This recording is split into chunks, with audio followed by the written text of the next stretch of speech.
EVM बद्दल सध्या खूप चर्चा सुरू आहेत आणि संपूर्ण महाराष्ट्राला हा प्रश्न पडला आहे की ईव्हीएम हॅक केलं जाऊ शकतं की नाही. आतापर्यंत या विषयामध्ये मी खरंच लक्ष दिलं नाही, कारण कुठल्याही राजकारणाशी माझा काही संबंध नाही आहे किंवा कुठल्याही पक्षाशी माझा संबंध नाही आहे.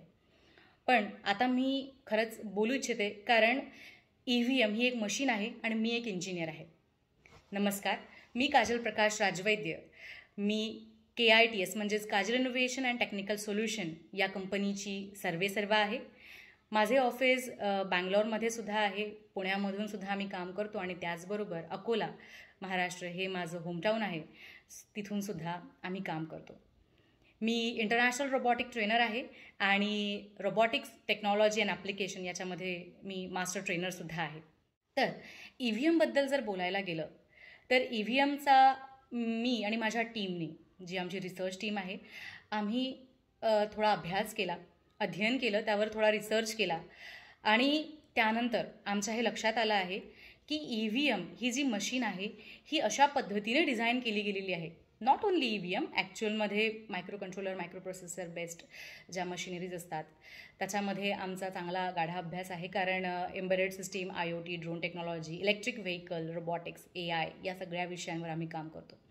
त्यामुळे ईव्हीएम ही एक अशी मशीन आहे की ज्यामध्ये ही टेम्पर प्रूफ आहे. त्यामुळे कुणीही याला छेडछाड करू शकत नाही आणि ही हॅक केली जाऊ शकत नाही. त्यामुळे हा जो दावा केला जात आहे की ईव्हीएम मशीन हॅक केली जाऊ शकते, तर हे चुकीचं आहे.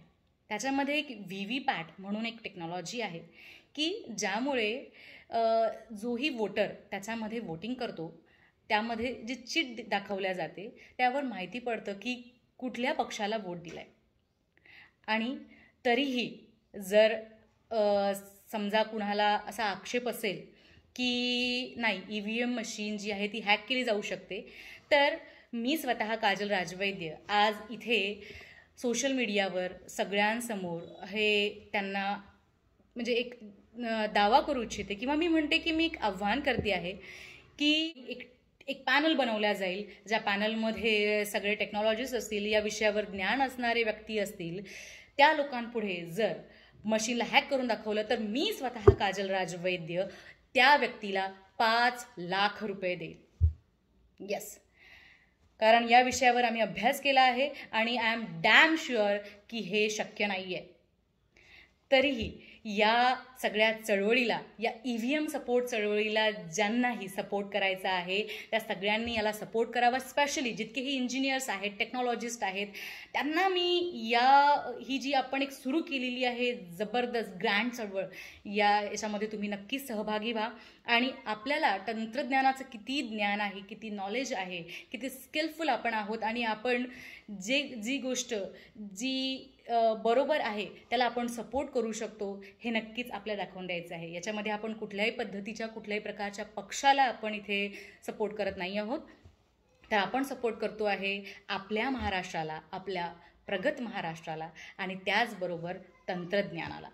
सो ज्यांनाही असं वाटतंय की ते ईव्हीएम हॅक करू शकतात, त्यांच्यासाठी नंबर दिलेले आहेत खाली, नक्कीच कॉन्टॅक्ट करा आणि तुम्ही आम्हाला हॅक करून दाखवा, ज्याची एक पूर्ण आपण वेळ डिसाईड करू आणि तुम्ही हॅक कराल. आणि ज्यांना असं वाटतं की सपोर्ट करायचं आहे त्यांनीसुद्धा आम्हाला त्यांची मतं, त्यांचे कमेंट्स आम्हाला नक्की द्या, त्यांचा सपोर्ट द्या आणि हा जो व्हिडिओ आहे हा व्हिडिओ सर्वांपर्यंत पोहोचवा, जेणेकरून ही जी एक हे जे कन्फ्युजन तयार झालेलं आहे ते आपल्याला दूर करता येईल आणि आपण टेक्नॉलॉजीमध्ये भारत खरंच पुढे चालला आहे, महाराष्ट्र खरंच पुढे चालला आहे, हे सुद्धा आपल्याला दाखवता येईल. सो थँक्यू सो मच आणि सपोर्ट फॉर ईव्हीएम. जय महाराष्ट्र.